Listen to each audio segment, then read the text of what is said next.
Hadza পৃথিবীতে বসবাসকারী সবচেয়ে আদিম উপজাতি। হাজার বছর পূর্বের ঠিক আমাদের পূর্বপুরুষদের মতোই তারা ধনুক এবং তীর দিয়ে খাবার শিকার করে বেঁচে আছে। অনিশ্চয়তা এখানে প্রতিটি ঝোপের আড়ালে লুকিয়ে আছে। এই গভীর বনে তারা হাইরাক্স, হরিণ এবং উল্লুকদের শিকার করে থাকেন।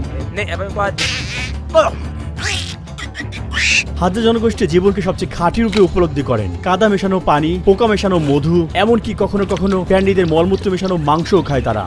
আগামী 3 দিন আমি তাদের গোষ্ঠীর একটি অংশ হব এবং তাদের জীবনযাত্রাকে সরাসরি দেখব। হাজ্জা জনগোষ্ঠী উত্তর তানজানিয়ার লেক আয়েশিয়ার কাছে 50,000-এরও বেশি সময় ধরে বাস করে আসছে এবং মাত্র 150 বছর আগে তারা আধুনিক জগতের সাথে প্রথম যোগাযোগ স্থাপন করে। তারা হাজ্জানে নামক একটি অনন্য ভাষায় কথা বলে থাকে। এই ভাষায় কিছু ক্লিক ক্লিক শব্দ রয়েছে। গোষ্ঠীর সদস্যরা আমাকে তাদের প্রধানের সাথে দেখা করালেন। আমার নাম সাকারো। সাকারো? হ্যাঁ, সাকারো। রুহি? রুহি। ছেলেরা কোথায়? চলো